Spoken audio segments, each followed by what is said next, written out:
Hey Dan, welcome to the live stream and almost to the podcast. Hi, Michael. Thanks for having me. Yeah, it's good to have you here. Super excited to talk about ORMs and stuff. And before we get too far into it, folks out there in the live stream, please put comments in the live chat if you're watching live, and we'll try to make that part of the show. Cool. Dan, welcome to Talk Python to me. Yeah, thanks for having me. I'm a big fan of the show, so it's kind of like a little dream to be on the show. Oh, how nice. That means a lot. Thank you. It's great to have you here, and you've built some really neat software that I'm looking forward to diving into. It's interesting because we're going to talk about your ORM, but it's also, there's so many different areas at which now that we're kind of past Python 2, and there's a lot of folks who are saying, you know what, we can really put Python 2 behind us and let's just build for the future. Well, that just opens up so many doors, right? Like, oh, well, type-ins, of course, type-ins. Why not type-ins? Well, Python 2 is why not type-ins, but not anymore, right? And async and all these other things. And just, it's really great to have these frameworks like yours coming along that just go, modern Python, what can we build now? Yeah, I totally agree. It felt like Python 3.6 kind of closed the door on the should we still be using Python 2 conversation, because by that point you had async, you had type annotations, data classes, I think, with Python 3.7, enums. It just goes on and on. Like, it just felt like the Python community knocked out of the park, Python 3.6 and on. Yeah, I have a theory that is completely unsubstantiated, that actually a lot of the progress has to do with F strings. So many people are like, I just want to easily format this code. What do I need? I need Python 3.6. Fine, we're going. That's true, actually. We're going to switch, and it's such a minor feature, so minor. The pain of going back would be horrible. I couldn't imagine using Python 2 now, actually. I know. Yeah, same. Quick welcome to some folks on live stream. Chris May, hey, happy to see you here. Paul Everett, so glad you can stop by, and Teddy as well. We'll get some questions in from you all, I'm sure. Now, before we get into Piccolo and all the cool stuff that I was alluding to there, let's just start with your story, Dan. How did you get into programming in Python? Yeah, so I've been programming for quite a long time now. I might look quite youthful on this camera, but that's just because my webcam's got a filter on it. But the touch up my appearance is checked. Yeah, I've actually been programming with Python for about 14 years. So Django was kind of one of my first frameworks, and just really fell in love with it because in university I learned C, and then it's like, oh, this world of Python exists, and it's a bit more easy than C. And so I've used it extensively since then. I mostly been working for startups and design agencies, and then really fell down the async rabbit hole over the last few years. So really enjoy working with WebSockets and building kind of interactive front ends, and also really kind of excited the way that Postgres continues to grow and add new features. So yeah, they're the things that really excite me in the Python world. Yeah, those things are super exciting, and the web frameworks are coming along to embrace them. The language features, async and await. Right? We had Async IO in Python 3.4, but it didn't really gain a ton of adoption because it sort of had this callback style of working, which is not the same as, await a thing and just keep rocking. Totally agree. Yeah. So I think they pretty much took what Twisted had created and ported it over. And like I say, it's all callbacks, and it was still good to have that option in the standard library, but I totally agree. Async await really kind of set it on fire because it was quite hard to approach Async IO at first. It was. You don't have to think about how you write code differently. You just put the awaits in the spots, and then, everything kind of flows. I know it's not the same, but from how you think about structuring your code, it's real similar. Yeah, and I think the maturity is there now with the libraries and the standard library, and it feels like you can just dive in, and it feels a bit like a no-brainer now to use async. Yeah, I think it is a no-brainer for sure. So it's interesting that you got into Django in the early days, because Django's the only major web framework that says, here's your ORM, here's how you use it, as opposed to Flask that says, do what you want, or Pyramid that says, do what you want. You could use an ORM, but you don't have to. But Django's, it's part of the culture and the zen of it, right? Yeah, I'm a big fan of Django. I think it's kind of a masterpiece because it stood the test of time so remarkably well, and how you could have written a app 12 years ago and then in an afternoon you could have upgraded it to the latest version. So there's a lot to be said for Django, and I really like the tight integration. So so people tend to prefer one or the other, the kind of the Flask route where you can make all of your choices, but I like really tightly integrated solutions where you come to a problem and then you pretty much know what to pick. So that's definitely inspired Piccolo to some extent. Yeah, I love the diversity of technology and libraries and ways of doing things in the Python space. But when people come from other technologies, it's a challenge to go, well, here's 20 different ORMs you could use and 7 different web frameworks. And they're like, I don't want 7. I want to know what I should be doing. What should I do? Right. And so it's a mixed bag. I really like that. But the thing is, if you come from the JavaScript world, then it's a relief because you've only got 20, not 2000. Oh my goodness. This one's 7 months old. It's like ancient. Can we still use it? Yeah. Yeah, no. It's that's a whole different discussion, the JavaScript churn over there. Yeah. But let's focus in on what you built here. So let's talk about Piccolo. You just sell it. You describe it as a fast async ORM for Python that's easy to learn, and I think it seems like it really hits on all those points. Tell us about it. Where did it come from? So all those terms are like fairly aspirational. So the fast is because it's built on async PG. So this is a really fast Postgres adapter that the Magic Stack guys built. Part of the reason it's so fast is it's written in Cython, so it's compiled. And then there's also a few other features within Piccolo which kind of help it speed-wise, like frozen queries where it doesn't have to generate the SQL each time. It kind of caches some of it. So that's kind of where the fast comes from. Async. Nice. Async, it supports Async I/O. That was really one of the core reasons for building it, is because I was a Django channels power user and I had to build a lot of chat applications in my day job. So for me, async was kind of essential. And then the easy to learn is also aspirational. I've put like as much effort as I possibly can into the documentation and stuff like that, but I'll let the readers be the judge of that. Yeah, that's in the eye of the beholder, right? But at the same time, you have done a lot of things that I don't see others doing. Like the documentation is good. Obviously, that's pretty standard on a lot of the different frameworks, although they can be super intense, right? Like I love SQLAlchemy, but when I go and read there, I'm like, okay, here's a 20-page doc. I better pay attention, turn off my music, and just like not miss something. On the other hand, but what you are doing that's pretty unique is you've got like a playground. You've got a playground for the admin backend. And, oh, by the way, there's an admin backend. And you've got a playground for trying out queries and stuff like that, right? That's pretty unique. Yeah, so I was really excited by the playground concept. So it's something I borrowed from the Swift world. And because Apple are trying to make Swift accessible to newcomers, they have this concept of a playground, which is basically a pre-populated chunk of code. And then you can just play around with it, as kind of the name implies. So I use IPython to achieve it. So a lot of people know IPython, just running it on the command line like a terminal. But you can actually embed it within your Python code. So the way the playgrounds work is it creates a SQLite database. It loads an example schema, populates it with data, and then basically launches the IPython shell. So you basically have all of that set up, because one of the problems with learning an ORM is the barrier is huge when you think about it. For a newcomer, you have to set up a database. You have to understand schemas and migrations and running them and populating data. So I just wanted to say, look, I'm going to shortcut all of that.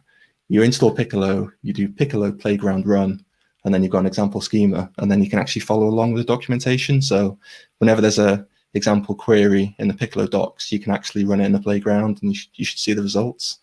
So yeah, I was quite excited about that. I like it a lot, and you're right that it is challenging. As we build up experience, so we get used to it. It's like, oh yeah, you fire up the database server and then you connect to it, and then you do this thing. But how do you get the database server installed? What if you have the wrong version? What if it requires authentication? What if there's a firewall? Just like there's layers and layers of places where people get sheared off, like, this doesn't work for me, right? And so keeping that simple is great. And I think I just want to give a shout out to SQLite, because what you just said is such a good example of, you're probably going to run this against Postgres or something like that. Yeah. But for the little example, you don't need that. You can just use SQLite. And it's so nice that that's a serverless, in the sense that it's just embedded, doesn't require a separate process to run or connect to. It's already comes with Python, generally speaking. It's really nice. Yeah, I totally agree. And that's the reason for SQLite support within Piccolo, because as you said, no one's going to run it in production. But then it's just that frictionless setup, which is so great. Like using SQLite asynchronously doesn't really make a lot of sense because you don't really have any network lag talking to the database. But it's great to have it in there for convenience.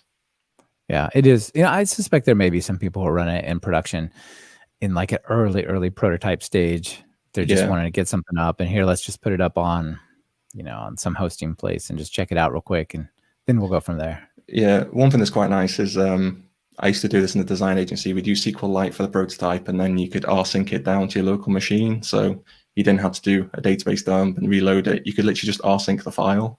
Yeah. So there are a bunch of conveniences with SQLite for sure. Yeah, until it gets to be too much data, or really you want sort of too much concurrency, or multi-machines scale out and all that sort of stuff. So it's not the final destination, but I do think it's a really interesting and important starting ground there. Yeah, for sure. Yeah.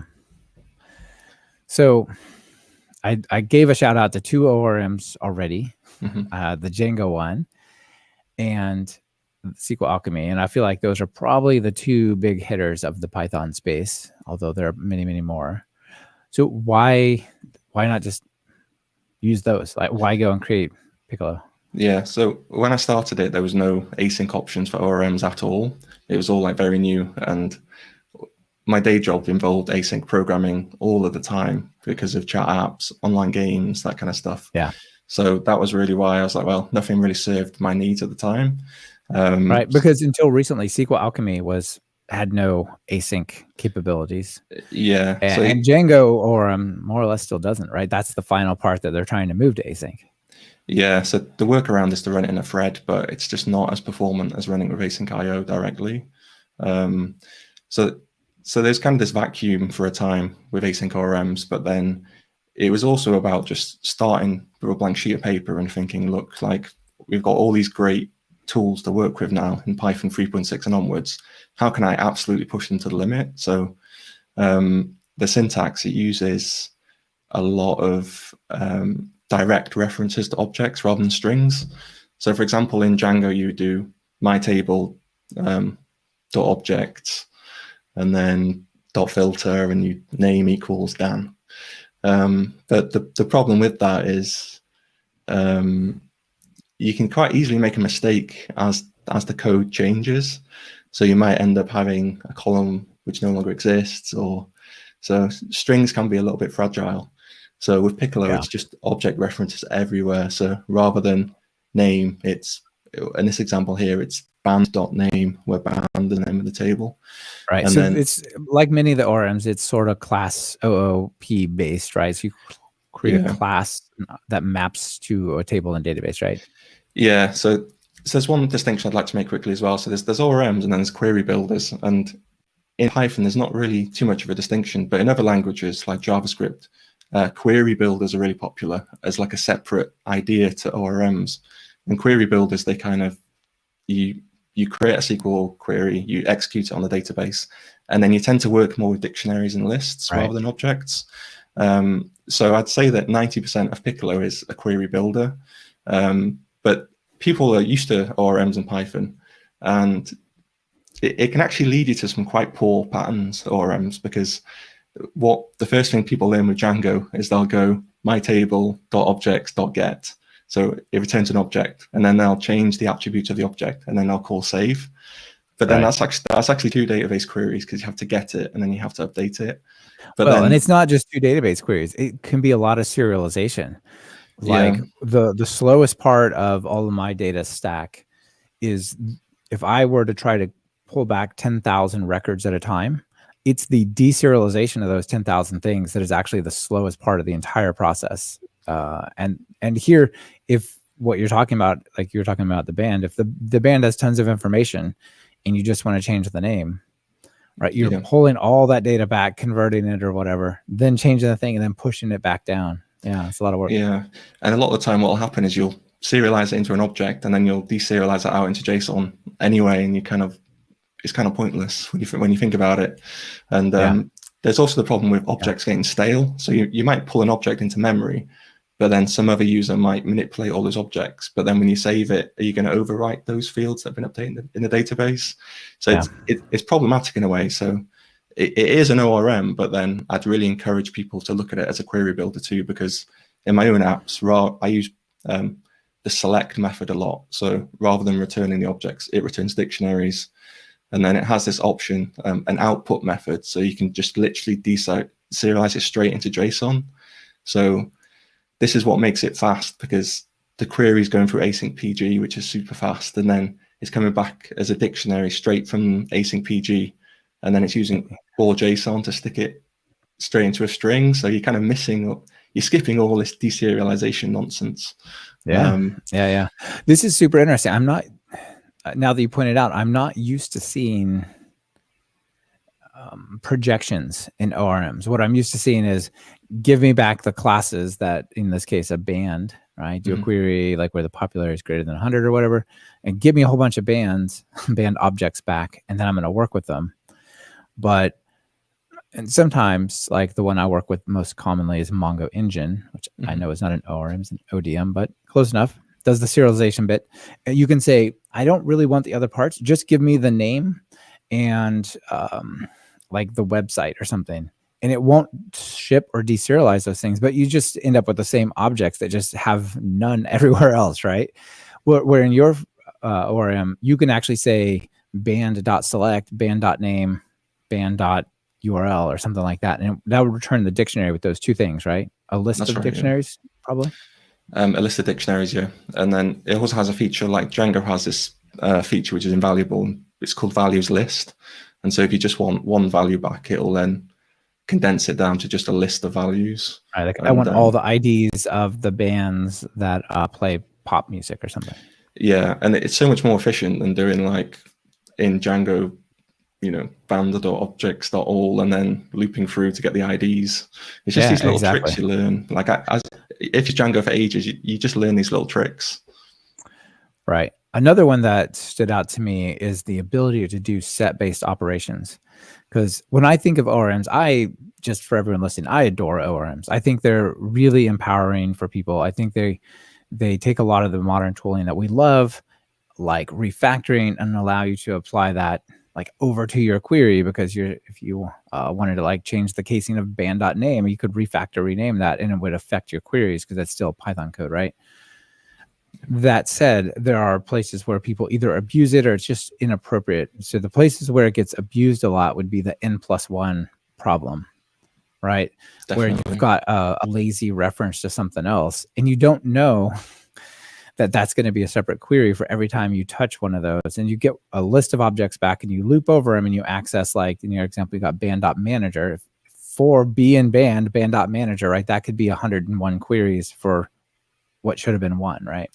Yeah, that's a really good point. And even experienced developers get this wrong because they might use serializers, which are calling properties under the hood on the table, which are triggering SQL queries. So this is another design intent behind Piccolo, is whenever a query is run, it's very explicit. You're literally calling .run or .run sync. So there's none of this magic. You can't accidentally create an N+1 query. You might accidentally end up with a coroutine or something. Yeah. But yeah, it's a really good point, because I think N+1 is kind of like the scourge of developers with performance. And it, also coming back to your point about ORMs, as a backend developer, you can spend hours a day using ORMs. It's kind of like one of the main tools in our tool belt. So it's kind of quite nice to start from a blank sheet of paper and think, how can I make that experience maybe like slightly better if I can?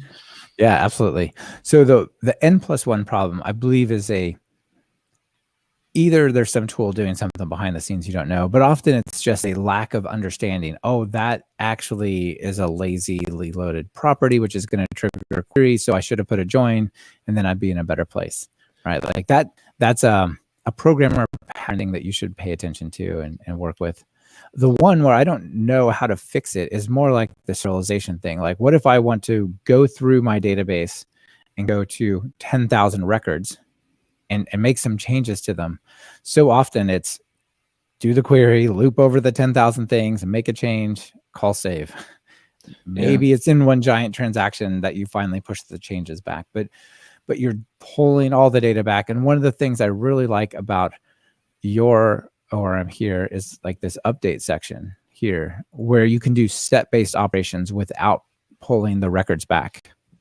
Yeah, so you can do stuff like, so this example here, wait band.update, band.popularity 10,000, but then you can also do band.popularity is band.popularity plus 10.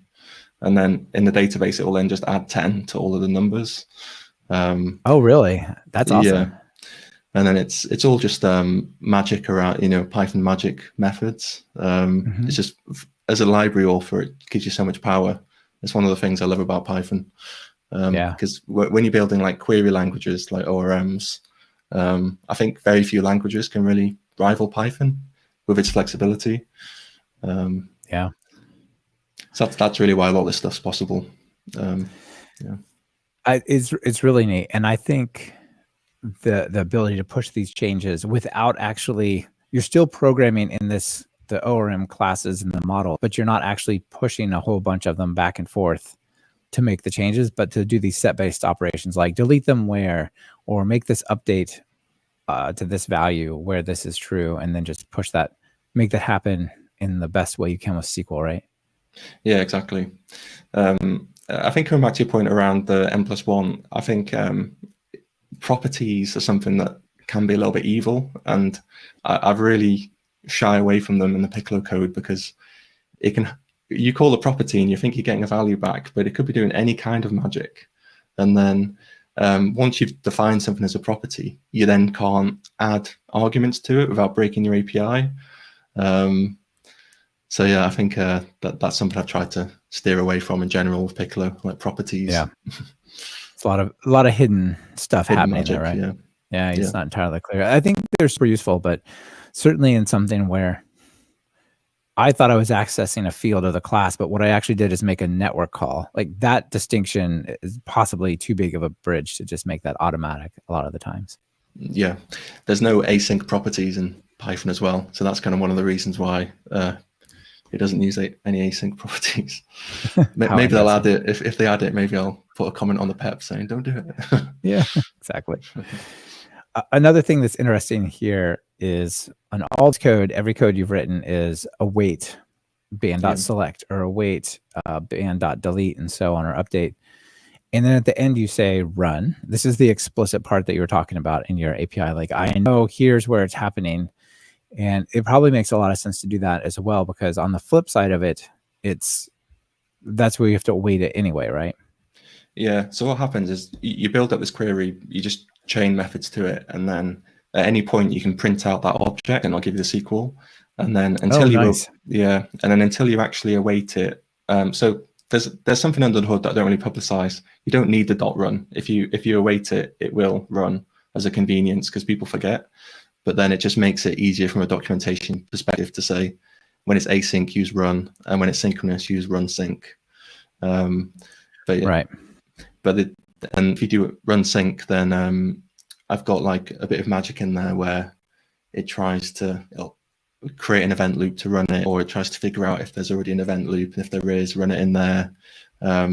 So you can use Piccolo in an old school WSGI app if you wanted to, just synchronously. Yeah, well, let's dive into that, because that's one of the things that really stood out to me. Many frameworks or APIs, packages tell you you're going to either have to go, you're going to take a fork in the road. You're going to go down the async fork and you're going to use the async library like HTTPX, or you're going to go on another fork and you're going to use the request library that has no async, and you're going to go down that path. And you choose and you just go. And with Piccolo, you can actually run, I guess the default behavior would be to be async and await. Yeah. But it has this .run sync, which will kind of cap where the asynchronous behaves and goes, and it'll just, that you could run it in a regular Flask app or Django app or whatever and not worry about it being async at all, right? Yeah, that's right. And it's actually one of the design challenges with Piccolo is how do you create an API which is synchronous and asynchronous?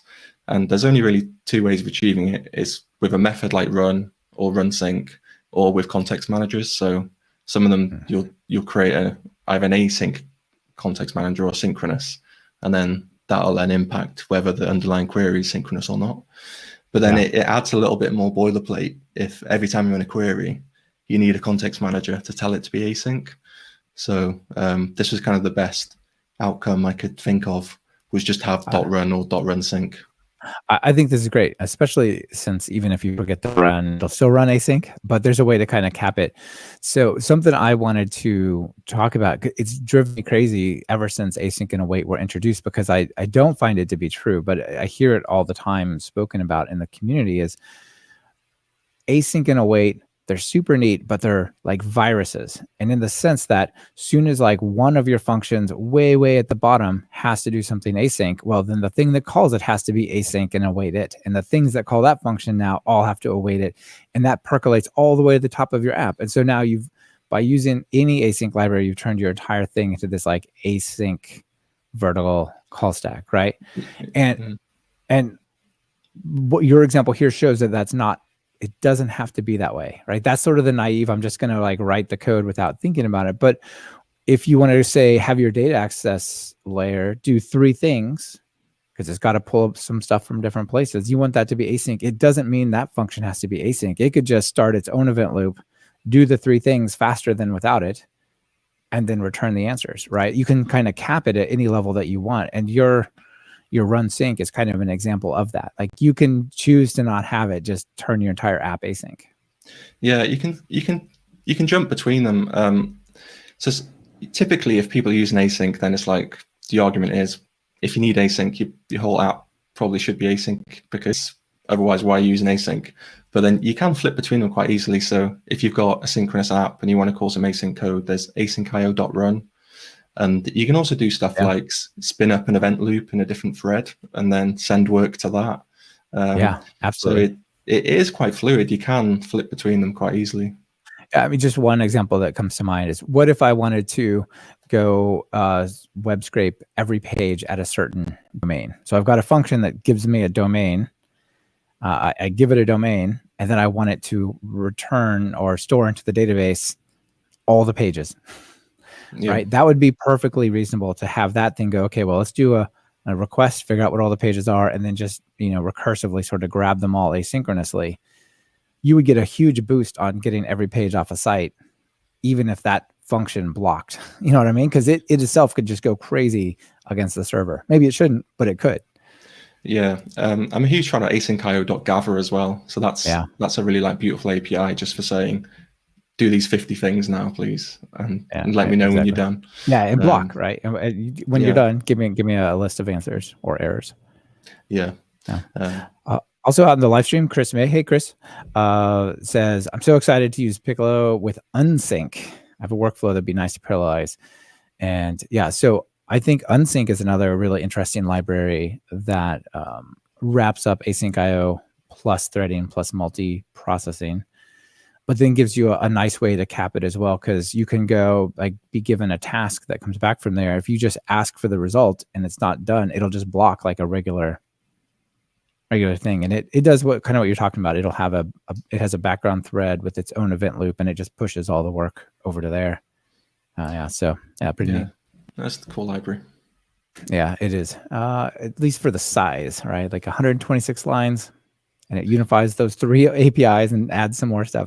That's pretty big bang for the Python byte there. Yeah, that's impressive. I wish Piccolo was that terse. I think probably to tens of thousands of lines by now. Yeah.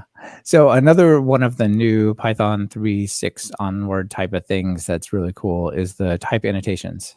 Yeah, I love type annotations.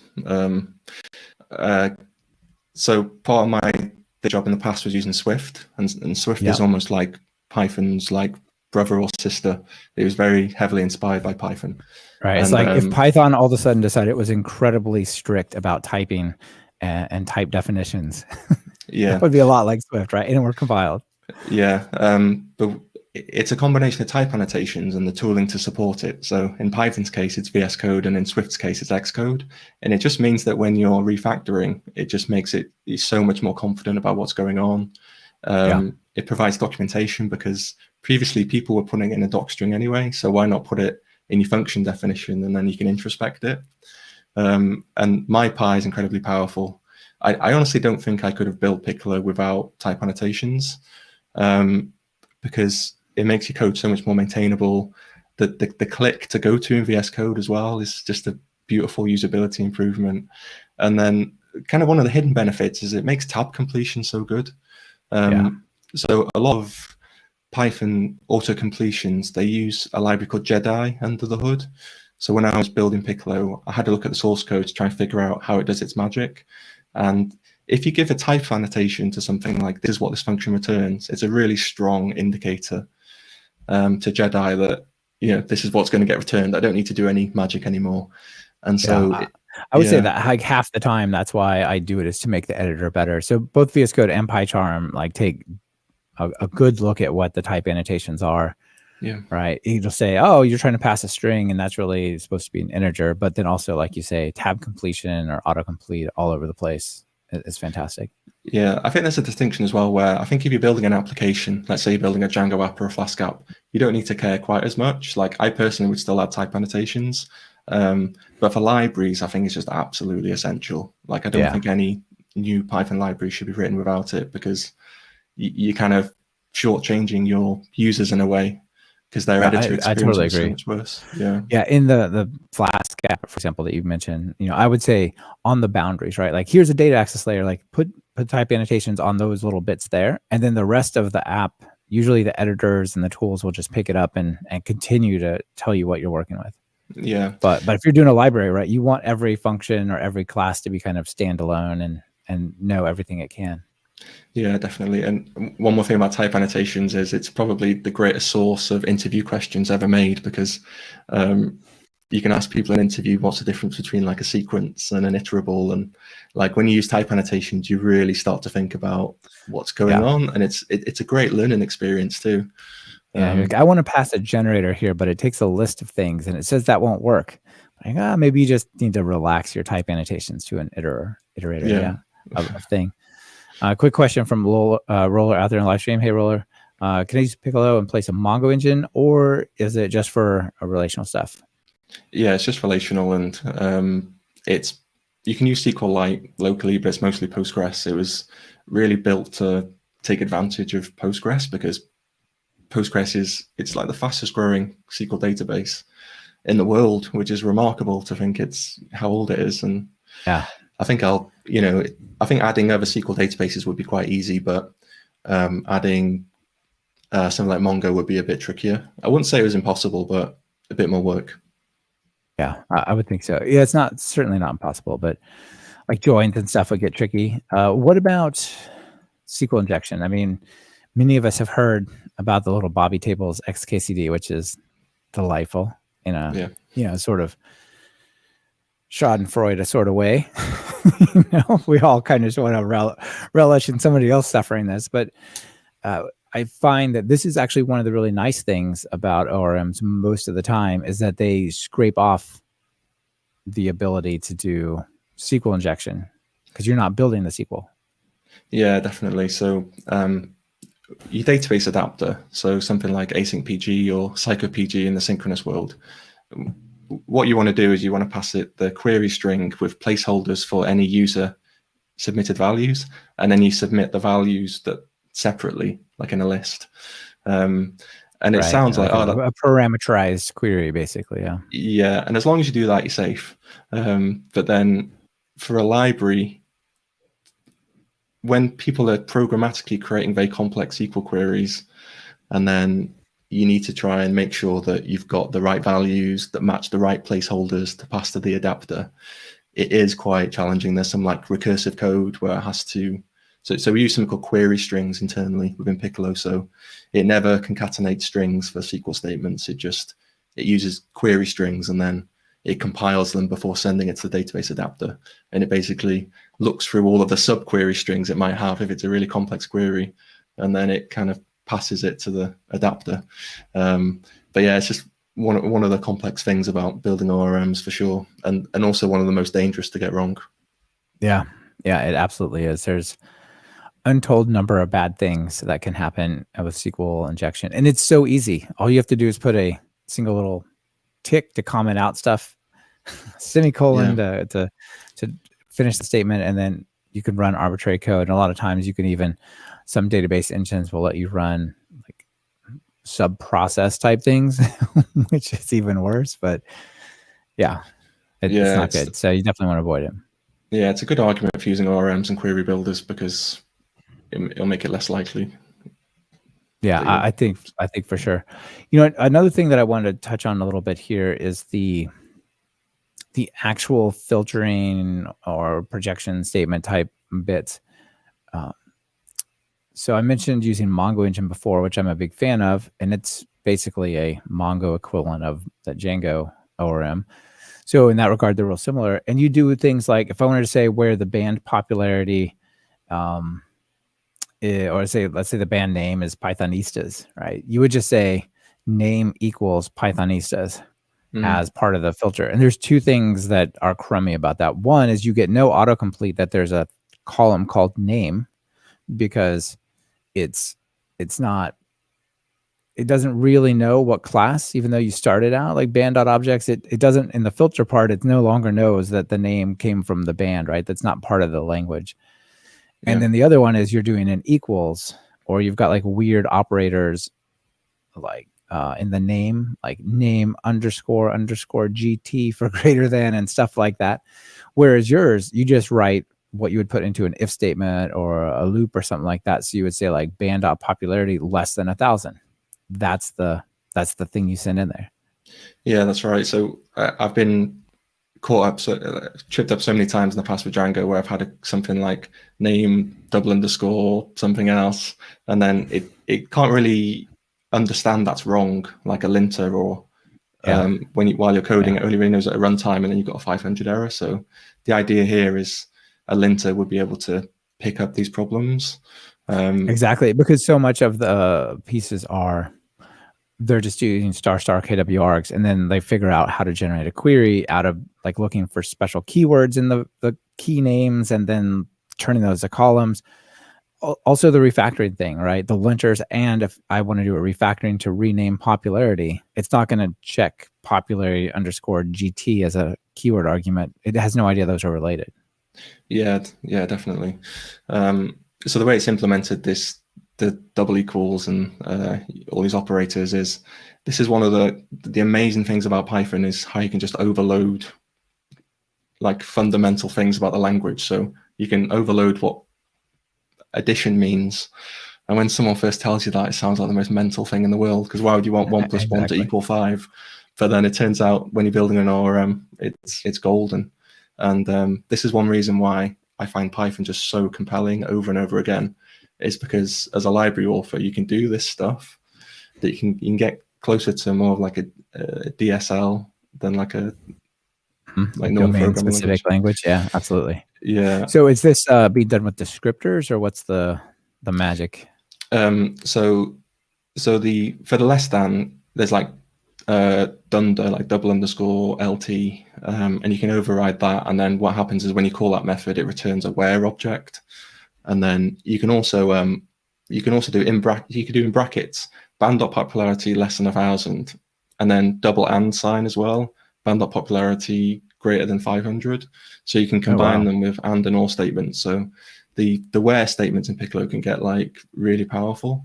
But yeah, it's just so you just have to teach the where clauses how to and then structure it in a way that Python will let it kind of go through, right? Yeah, or you can do .where, put some stuff, and then another .where statement. And if you've got multiple where statements, it becomes like it's an and. Yeah. But yeah, it's just all Python magic, which is one of the reasons I love Python. Yeah. Speaking of overridden things, the thing that I think is the most insane, but I'm starting to love, but took a while to get used to, is the way the path object works for defining paths. Yeah. So, the / often means like derive separation on the POSIX systems. And, it's close enough. You could actually put / in your strings in Python on Windows, and it'll still like, okay, fine, / is what you meant. So they overrode the divide operator in code to allow you to concatenate strings and paths together. And that's just crazy. Yeah, the first time I saw it, I was very confused, but when you understand it, it's okay. But yeah, I totally agree. Yeah, I've gotten okay with it as well, and I start to use it, and I really like it now. But I was like, I don't know if I can get behind this. Is a bridge too far. That's division. What are we doing here? But no, it's cool. It's cool. Talking of magic, to Piccolo, like all ORMs, it uses meta classes a lot, and there's something that got added in. I don't know if it's Python 3.7 or 3.6, but they actually changed meta classes slightly. So there's now like a dunder magic method called init subclass, and Piccolo uses this a lot, and it's actually an amazing hidden feature of Python where you can now add keyword arguments to a class definition.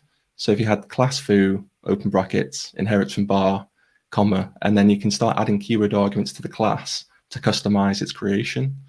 And that's kind of like a new layer of magic that's been added to Python recently. And Piccolo uses it extensively, but I don't see many other libraries using it yet because it's probably not so well known. But yeah, just kind of spread that bit of magic, so hopefully people can use it too. Nice. Yeah, that sounds awesome. I can certainly see how, and like trying to create the classes, like the band class or whatever you say that it's going to be, would definitely use that. So one of the things that you say is awesome about Piccolo is the batteries included. Yeah.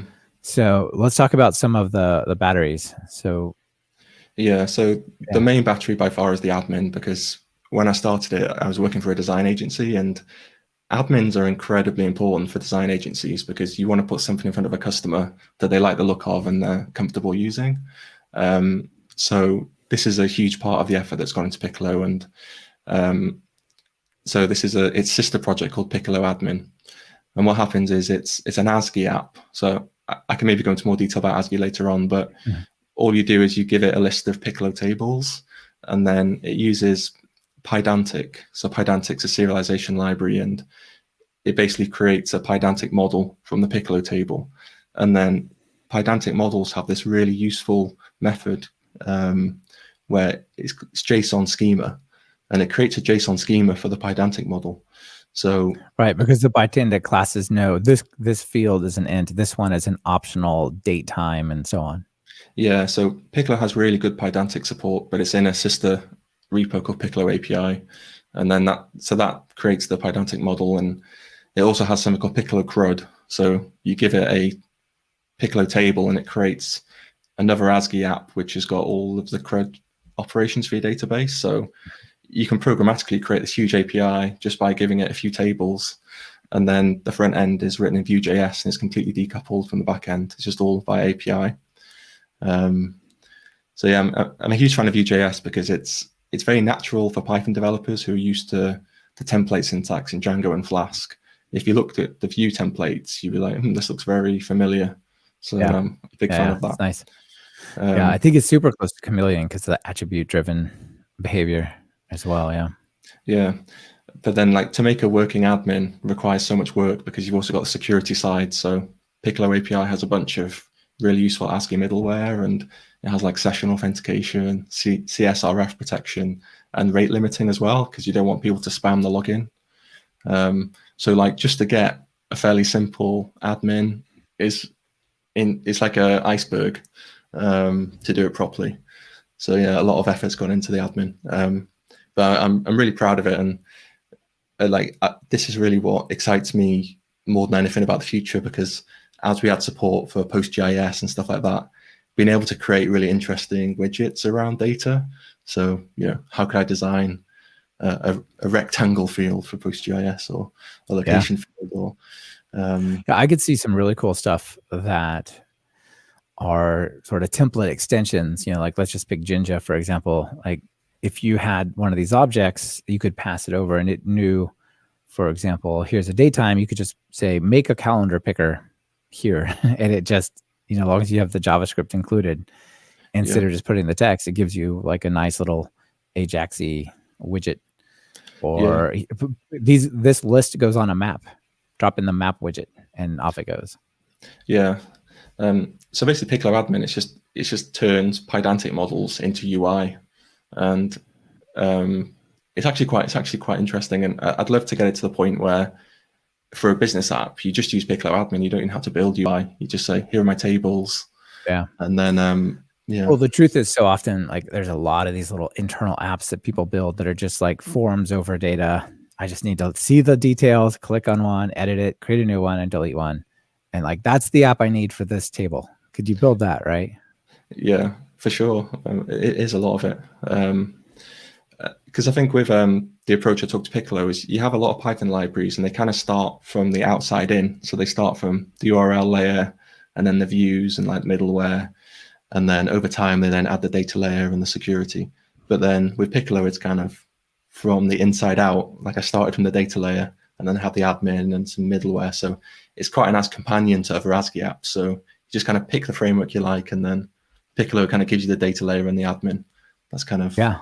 Well, let's talk about the ASGI stuff a little bit, because you did mention that there's some interesting support for those things, and it's got like to some degree native Fast API, Flask, and even Black Sheep, which is an interesting one, support for those frameworks, right? Yeah, so I'm a huge fan of ASGI because I was a Django Channels power user, and Andrew Godwin created ASGI out of Django Channels. And it's really like a beautiful thing. If you look, so Starlet was the one that really built the foundation.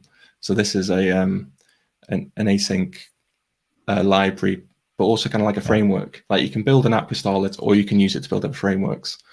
But what's amazing about ASGI is like every component in an ASGI framework is ASGI.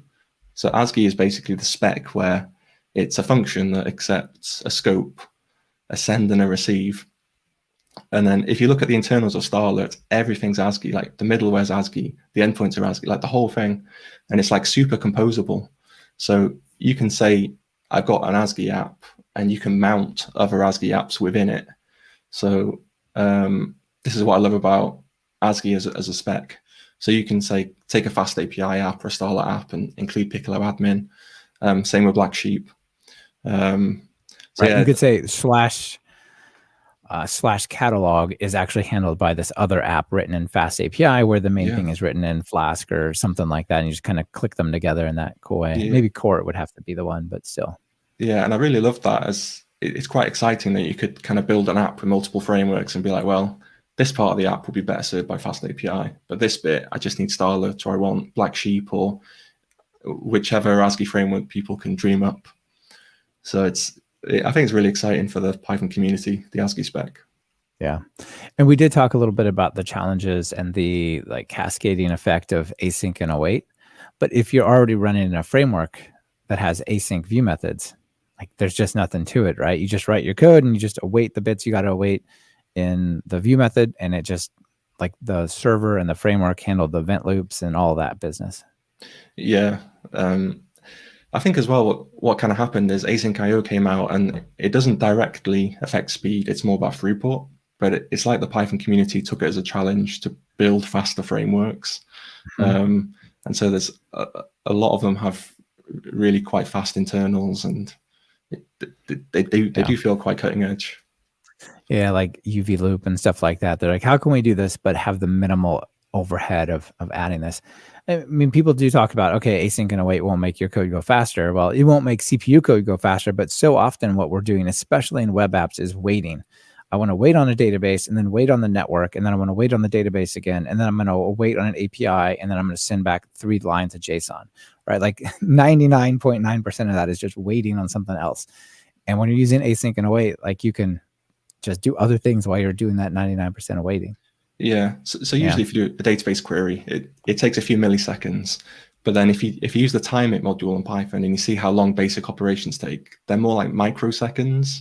So there's like orders of magnitude difference in how long a database query takes to basic Python stuff. But this is why having stuff like UV loops are really important, because if you had a really slow event loop, it kind of wouldn't make much difference. But because the event loop's fast as well, and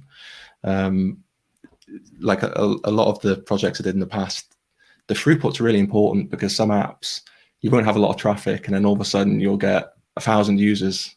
So I was doing like live events, and you'd get 1,000 people at once. And in that situation, throughput is incredibly important. Right. I mean, look at how the whole healthcare rollout in 2008 went.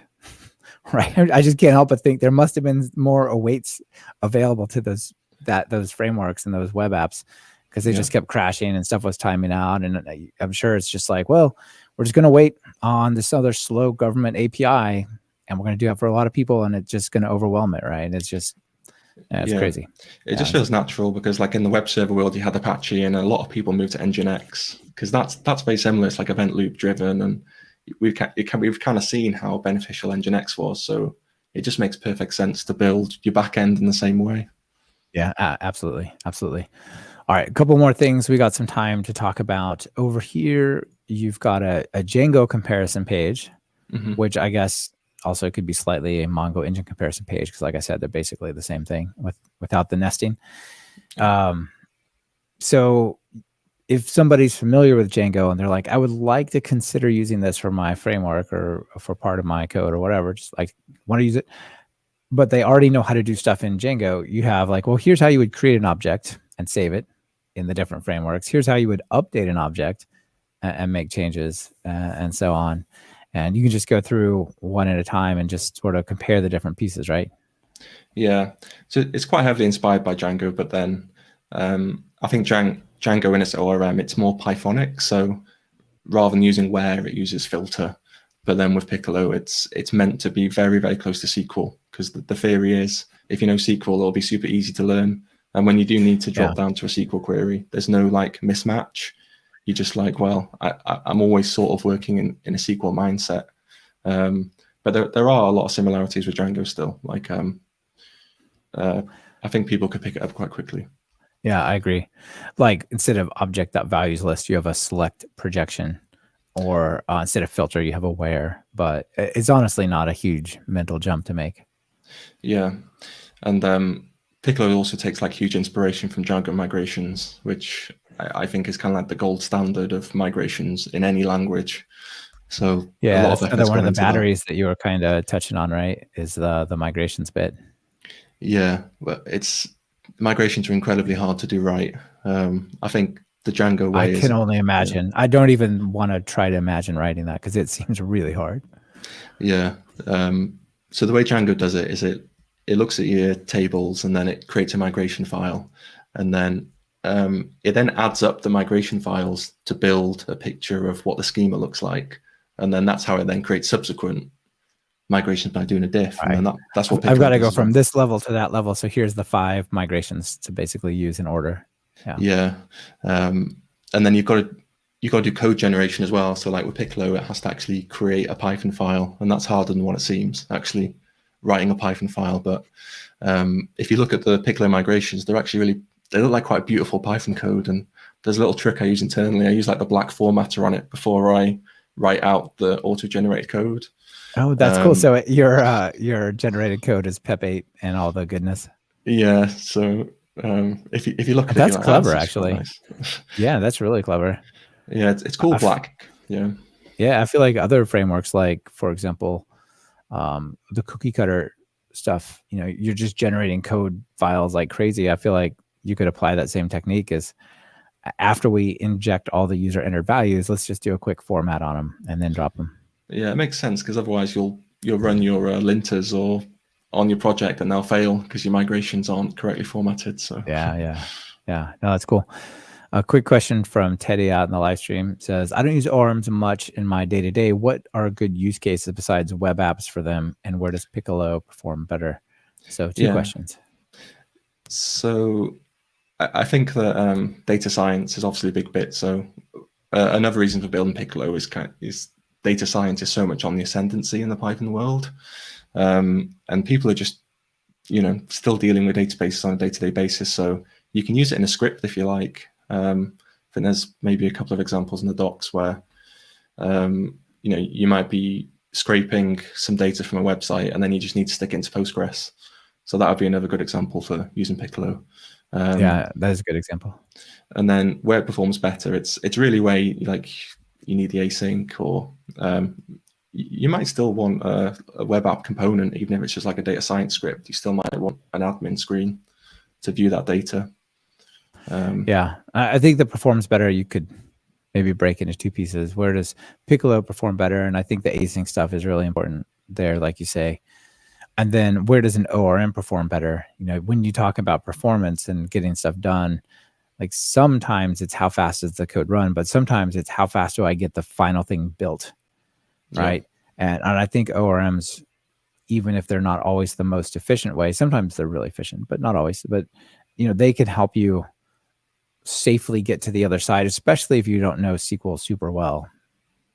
Yeah, they hold your hand a little bit. And yeah, I created this while working at a design agency, and speed's really important at a design agency. Not really execution speed in terms of SQL queries, but in terms of scaffolding an app and being productive. So Piccolo has something called Piccolo ASGI new, and then if you use that command, it'll basically scaffold you a web app. So it supports Fast API, Starlet, and Black Sheep. Yeah, that's really cool. So yeah, you just kind of create your starter code and your starter structure from that, right? Yeah, so a bit like with Django, where you create a project on the command line, but with Piccolo you get an option of different ASGI frameworks, and over time I'd like to add way more, because there's many more exciting ASGI frameworks like Quart, Sanic. Django itself is actually an ASGI app, so it could support Django. Yeah, Django's come along there. Yeah. So if people were out there listening and their favorite framework wasn't listed in one of those three, or wasn't one of those three, PRs are accepted, I guess, and they could integrate, their favorite Sanic or whatever they're after.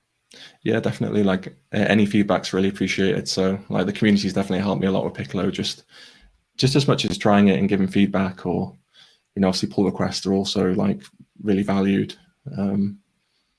Even if you just want to raise an issue to say, why the hell did you do this? Like that, so that's still welcome. Yeah, awesome.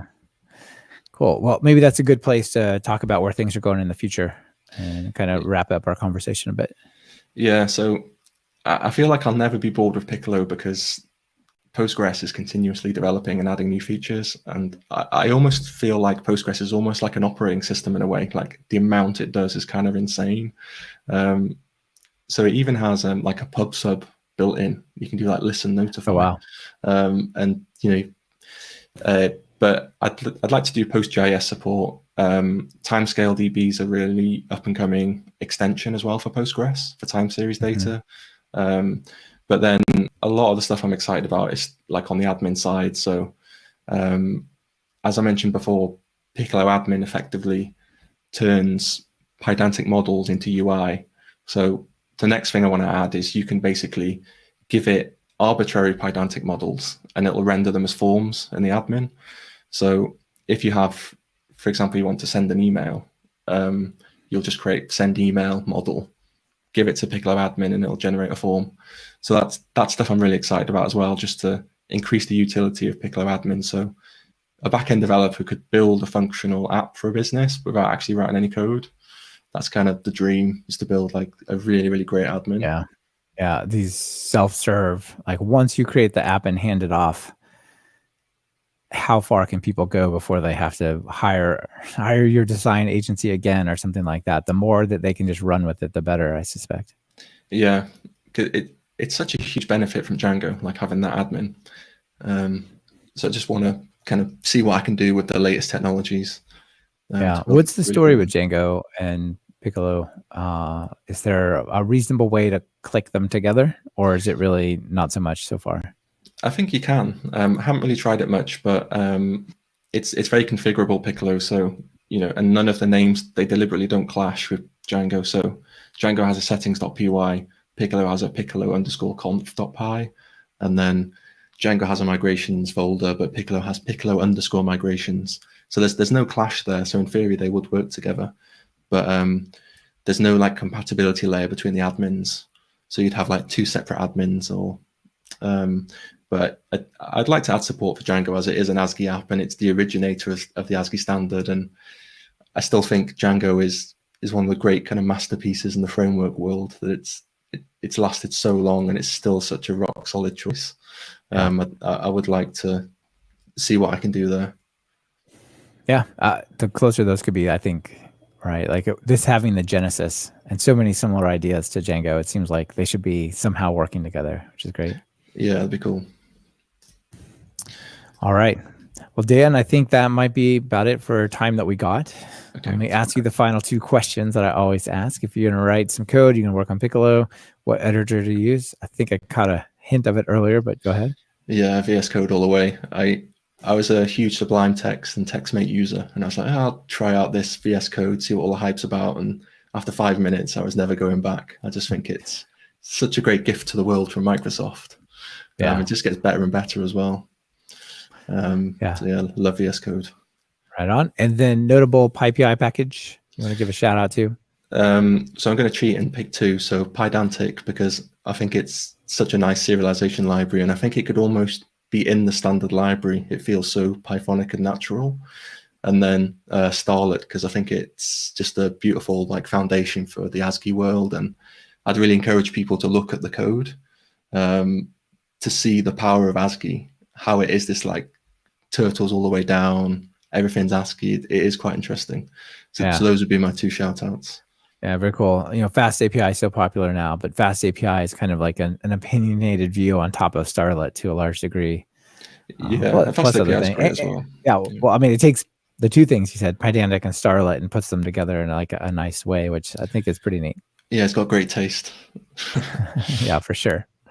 I'd just like to say one thing really quick, and just thanks to everyone who's contributed to Piccolo, because there's been people who've been contributing for several years by this point and have put a lot of work in. So yeah, just a shout out to anyone in the Piccolo community. So, yeah, and final call to action: people are interested in using this. It's good to go. It's ready for production web apps and all that kind of stuff. So I didn't really want to promote it before it was ready, and I use it in production. I have done for years, and I am quite conservative about pushing stuff out there unless I think it's solid.